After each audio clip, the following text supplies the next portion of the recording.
My name is Lauren Offield. I'm 32. 3 months ago, my parents divided their estate equally between me and my sister. 50-50. Fair, right? That's what everyone said. My sister Megan got the house. 4 bedrooms. Wraparound porch. Appraised at $450,000. She got 2 cars. She got the investment portfolio, about $200,000 in stocks and bonds. Total? Roughly $700,000. And me? I got 200 acres of land in rural West Texas. Unfarmed. Unimproved. Forgotten. Appraised value, $15,200. My mother looked me in the eye and called it equal. The rest of the family called it the land. The way people say something when they don't want to laugh out loud. Like I was the punchline. I almost sold it. $15,000 cash. Quick deal. No complications. My brother-in-law even found the buyer. I had the contract in front of me. Pen in my hand. But there was one thing none of them knew. A knock on my door, one Tuesday morning, was about to change everything. Welcome back to Calm Drama Stories, where real family stories unfold. If you're here, subscribe. Because this one doesn't go the way anyone expects. I should explain something first. I'm a civil engineer. I work for the county in San Antonio. Drainage systems. Bridges. Road surveys. I make about $67,000 a year. I live in a 1-bedroom apartment. Drive a 10-year-old Honda Civic. Nothing flashy. Nothing inherited. I was the first person in my family to graduate college. Full scholarship to Texas A&M. I left home at 18. My hometown, Cooperton, Texas. Population, 4,000. 1 gas station. 1 church that mattered. My dad, Gerald, worked 31 years as a railroad inspector. My mom stayed home. My sister Megan stayed close. That's how it worked in our family. Staying meant loyalty. Leaving meant ambition. And ambition? That was almost a bad word. I chose engineering. Megan chose proximity. My mother rewarded the one who stayed. Here's something nobody ever talked about. For 6 years after college, I sent money home. $400 every month. Direct deposit. Groceries. Electric bills. Dad's prescriptions. $400 a month. On a junior engineer's salary. Total? $28,800. My mother never told Megan. Never mentioned it. Never said thank you. That money just disappeared. And when my dad got sick, really sick, my mother told people I wasn't helping. That I was too busy. I didn't correct her. Because my dad knew the truth. And that was enough. He was a quiet man. The kind who noticed things others didn't.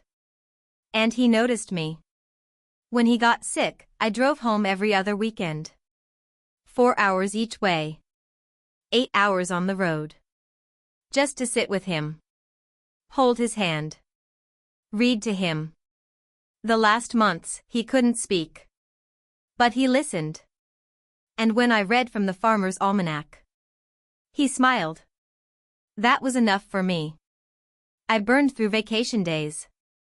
Savings. Energy. I never complained. At the funeral, Megan sat in the front row. Next to my mother. I sat 2 rows behind them. Next to my Aunt Carol. No one asked me to speak. The pastor called my father. A devoted family man. He mentioned my mother. He mentioned Megan. Singular daughter. I let it go. 6 weeks later. We met at the lawyer's office. Small room. Old wood paneling. A ceiling fan that ticked too loudly. Mr. Brewer had been our family lawyer for decades.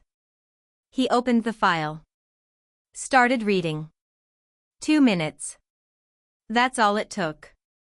To Megan Off-Field Pearson. The house. The cars. The investments. $700,000.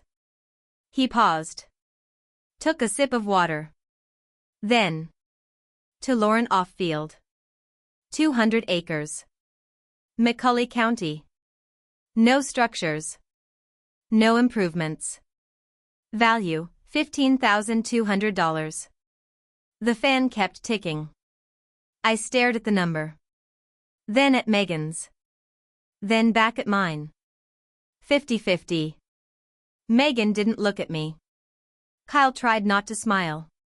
My mother sat perfectly still. Like she had already accepted this version of reality. Mr. Brewer handed me an envelope. Old. Soft edges.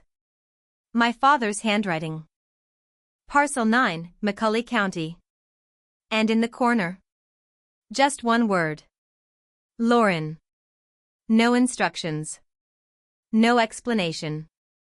Just my name. I held it in my hands. And for the first time, I understood something clearly. This wasn't a mistake. This was intentional. And in that moment, I believed what they believed. That I had been given nothing. After the will reading, I drove back to San Antonio with that envelope sitting on the passenger seat. My father's handwriting. My name. That was all I had. That should have been the end of it. Sell the land. Take the $15,000. Move on. And honestly? That's exactly what I was about to do. 2 weeks later, Kyle called. Hey Lauren, he said, voice smooth, almost friendly. I found a buyer for your land. Good guy. Cash deal. Quick close.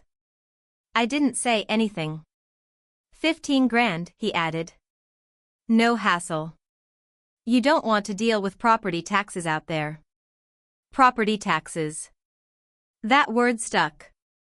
Later that night, I checked. $182 a year. Kyle had exaggerated it 10 times over. But at the time, I didn't think much about it. I just thought. He's trying to help. Then Megan called. Separate call. Same message. Just sell it, Lauren, she said. It's not worth the headache. Then she added something I couldn't ignore. You left. I stayed. That's the math. That sentence. Was my mother's voice coming through her? Loyalty measured in miles. I sat on my couch that night. Contract in my hand. Pen on the table. $15,000. Clean break. I was ready. Then I looked at the envelope. Parcel 9, McCully County. My father's handwriting. And something stopped me. Not logic. Not strategy. Just instinct. I folded the contract. Put it in a drawer. And took a day off work. I needed to see it first. The drive to McCully County took 5 hours. West through empty highways. Then north on a 2-lane road that seemed to stretch forever. No billboards. No signal. Nothing. When I finally reached the property, there was nothing there. Just dry land. Mesquite. Dust. Silence. No fence. No house. No sign anyone had ever been there. Just 200 acres of nothing. I walked it for almost an hour. The ground crunched under my boots. The air felt heavy. There was an old windmill near one corner. Broken. Rusting. And about 200 yards away, an equipment shed. Half the roof missing. Door hanging loose. I stepped inside. Dust everywhere. Old tools. A folding chair. And a plastic crate filled with papers. Underneath it, a cardboard box. My father's name written on the side. I didn't open it. Not yet. I just stood there. Because suddenly, this place didn't feel empty anymore. It felt intentional. I walked back outside. And that's when I noticed something. The ground wasn't uniform. Near the dry creek bed, the soil changed color. Darker. Rock layers exposed. Unusual patterns. As an engineer, that caught my attention. I took a few photos. I didn't know what it meant. But I knew it meant something.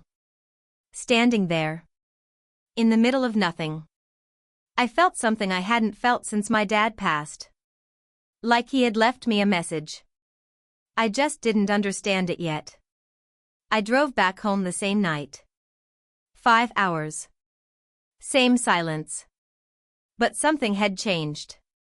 2 weeks later, someone else noticed it too. Kyle called again. Offer expires Friday, he said. Take it or leave it. This time his tone was different. More pressure. Less patience. That night, I opened my laptop. Pulled up county property records. Parcel 9. Same value. $15,200. Nothing surprising. But then I read deeper. The legal description. The part most people skip. And there it was. Including all mineral rights. I stopped reading. Went back. Read it again. Mineral rights. In Texas. That changes everything. You don't just own the land. You own what's under it. And in West Texas, that could mean oil. I sat there, staring at the screen. Then I ran the numbers. 200 acres. Even conservatively, that could be worth millions. I closed the laptop. Opened it again. Ran it again. Same result. Then I looked at Kyle's contract. Still sitting in the drawer. $15,000. I didn't sign it. Friday came. I didn't call him. Monday came. I ignored Megan's texts. I needed more information. Then, on a Tuesday morning, 10:47 a.m. I remember the exact time. My doorbell rang. I opened it. A man stood there. Sunburned skin. Work boots. A rolled-up map under his arm. He handed me a business card. Dr. Tom Harland. Consulting geologist. Then he looked at me and said, "Are you the owner of Parcel 9 in McCully County?" I nodded. He didn't smile. Didn't waste time. "I'd like permission to run a survey on your land." And in that moment, everything shifted. I stepped aside and let him talk. Dr. Harland didn't waste words. He stood there on my porch, map still rolled under his arm, and spoke like someone who dealt in facts, not opinions. "We're surveying the McCully County corridor," he said. "New drilling data suggests a productive formation extends farther east than expected." I crossed my arms. "What does that have to do with my land?" He looked straight at me. "Your parcel sits on the edge of that zone." I didn't react. "Not yet." "Promising how?" I asked. He shrugged slightly. "I won't know for sure until we test it. But I don't knock on doors for land that has no potential." That sentence stayed with me. He wasn't selling anything. He wasn't pushing. He was just stating facts. "What does it cost?" I asked. "Nothing," he said. "The company covers everything. We just need your permission." I hesitated for a second. Then I signed. 3 weeks. That's how long the survey would take. Before he left, he paused at the door. Your father bought that parcel at a railroad auction, didn't he? I blinked. How did you know? County records, he said. Then he added something I didn't expect. Smart purchase. I didn't respond. Most people avoided it, he continued. No water table. Useless for farming. Then he tapped the rolled map. But that kind of dry formation. He gave a small nod. That's exactly what we look for. He left. And I stood there holding his card. Thinking about my father. A man who noticed things others ignored. A man who bought land no one wanted. That night, I did what I always did when something didn't make sense. I worked. I pulled up drilling data. County records. Production reports. 3 new permits within an 8-mile radius. Production numbers? 200 to 400 barrels per day. Oil. I opened a spreadsheet. Started calculating. Formation depth. Market rates. Mineral value per acre. I ran the numbers once. Then again. Then a third time. Because I'm an engineer. And numbers don't get the final say until they repeat themselves. The result didn't change. Even conservatively. 200 mineral acres could be worth millions. Not thousands. Millions. I leaned back in my chair. 3 weeks earlier. My mother had told me. Dirt is dirt. I stared at the screen. Dirt isn't always just dirt. I needed to go back. Not for the land this time. For the box. I drove out that Saturday. Same road. Same silence. But this time. There were trucks. White trailers. Equipment. Cables stretched across the ground. The survey had already started. I drove past them. Parked near the shed. The door was still hanging open. Sunlight cut across the floor. Dust floating in the air. Everything exactly as I had left it. This time. I went straight to the box. Gerald. My father's name. I opened it. Old papers. Receipts. Maps. Then a photo. My father standing in the field. Squinting into the sun. I stared at it for a moment. Then I kept going. At the bottom of the box. Wrapped in plastic.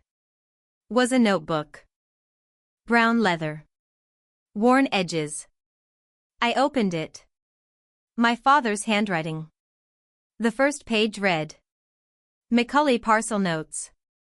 And underneath that. For Lauren. I sat down. Right there on that old folding chair. Dust rising around me. And I started reading. The entries weren't long. Just short notes. Dates. Observations. He met a geologist. Possible oil formation. He paid someone to test the soil. Results promising. Then the last entry. The handwriting was different. Shakier. Uneven. ALS had already begun. But the words were clear. I told Diane about the land. She said sell it. I said no. This land is for Lauren. She'll know what to do. I stopped reading. The shed was silent. Just wind outside. Dust settling. He knew.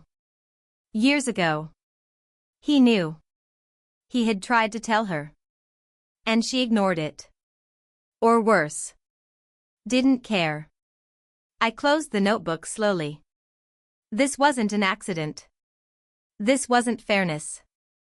This was something else. She didn't give me the land because it was equal. She gave it to me because she thought it was worthless. And my father gave it to me because he knew it wasn't. 3 days later, Dr. Harland called. I need to meet you in person. We met at a small diner. He spread out a map on the table. Marked sections. Highlighted zones. He pointed to my land. Same color as the productive area. Same formation.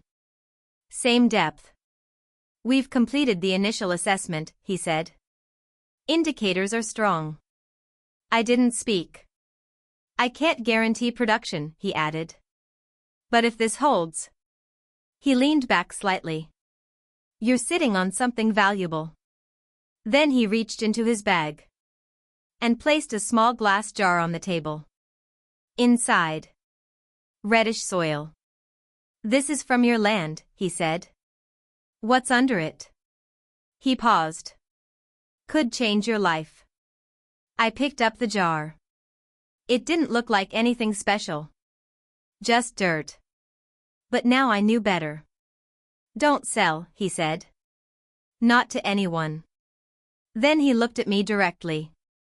And don't tell your family yet. I nodded. Because for the first time, I had something they didn't. And for the first time in my life, I wasn't going to give it away. The next morning, I called a lawyer. Not just any lawyer. A mineral rights attorney. It took 3 calls to find one available. The oil boom had everyone booked. The third office picked up. Marjorie Webb. 20 years in oil and gas law. I drove to Midland the same week. Her office was small. Clean. Organized. The kind of place where nothing was guessed.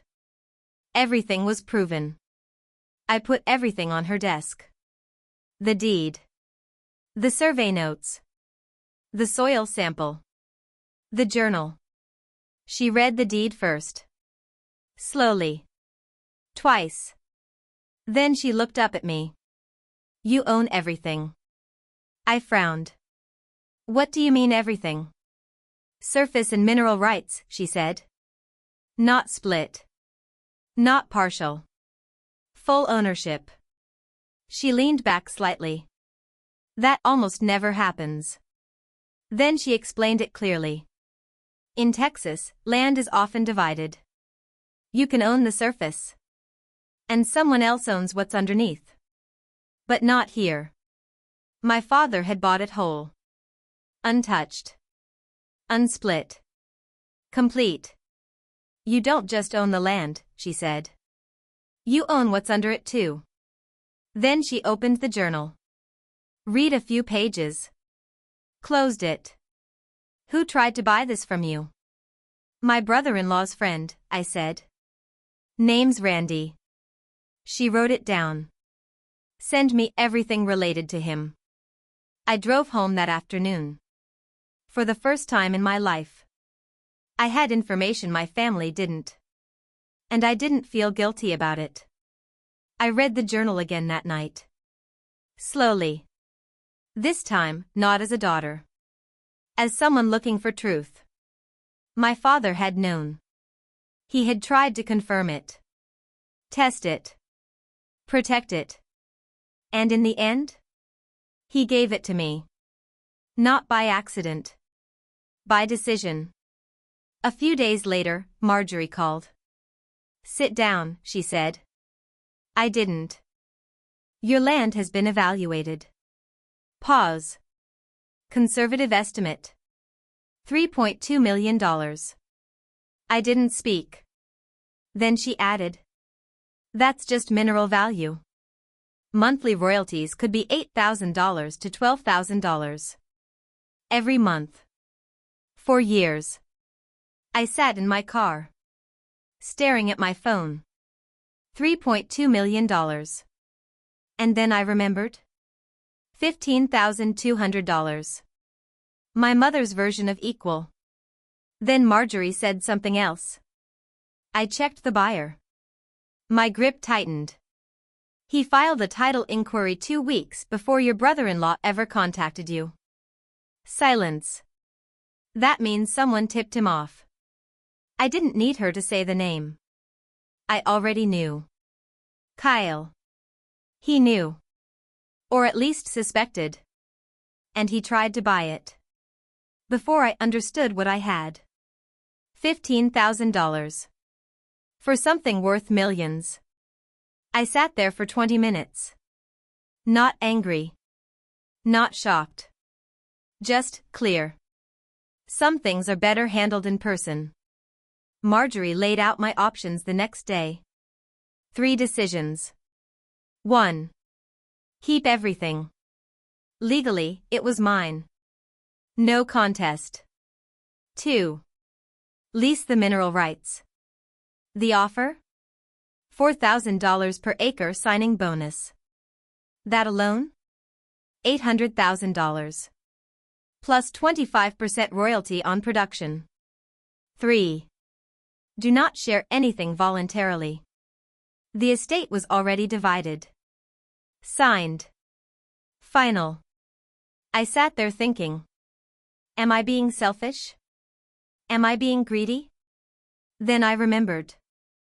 $400 a month. For 6 years. Ignored. $700,000. Versus $15,000. Dirt is dirt. No. I wasn't greedy. I was just finally doing the math. I signed the lease. The $800,000 hit my account within a month. Public record. And within 48 hours. Everything exploded. Calls. Texts. Voicemails. Megan. Kyle. My mother. Call me now.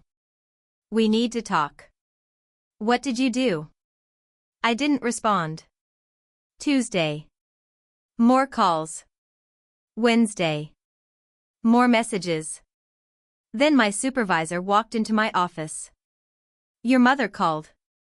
I froze. She says you stole from the family. I folded the note. Put it in my pocket. It's handled, I said. That night. They showed up. Megan. Kyle. At my door. Let us in, Megan said. No, I replied. You can talk from there. She started crying. How could you do this to us? Kyle stepped forward. That land should have been split differently. I didn't move. The will was clear, I said. We're going to contest it, he snapped. Then talk to a lawyer. Megan tried again. Please, the kids. You received $700,000, I said. Silence. They left. And 2 days later. My mother made it public. She called everyone. Family. Church. Neighbors. Her version spread fast. Lauren found oil and won't share. Megan gets nothing. She turned her back on the family. The calls came in. Guilt. Pressure. Judgment. I ignored all of it. Until one call came. Aunt Carol. You don't owe anyone anything, she said. But be careful. Then my mother called. Sunday, she said. Church. Family meeting. I agreed. Not because I needed to explain. But because I was done staying quiet. Sunday came. The room was full. Family. Neighbors. Church members. An audience. My mother sat in the front.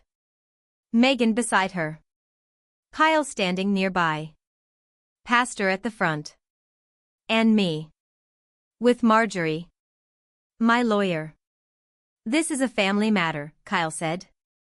You brought a crowd, I replied. I brought protection. My mother stood up. She spoke. About sacrifice. About loyalty. About Megan staying. About me leaving. She cried. The room softened. Then I stood up. Opened my folder. And started reading. The will. $700,000. $15,200. Does anyone want to call that equal? Silence. Then the deed. Mineral rights included. Then the timeline. Kyle's buyer checked my land before I even knew about the offer. The room shifted. Then the journal. My father's words. This land is for Lauren. Gasps. No arguments left. No control left. Just truth. My mother tried once more. You're ungrateful. I stayed calm. He trusted me, I said. And I'm honoring that. Then I closed the folder. I don't owe you my inheritance. And I walked out. No drama. No yelling. Just done. I never looked back. The first royalty check came months later. $9,200. I didn't celebrate. I built something. My own company. Funded by the land.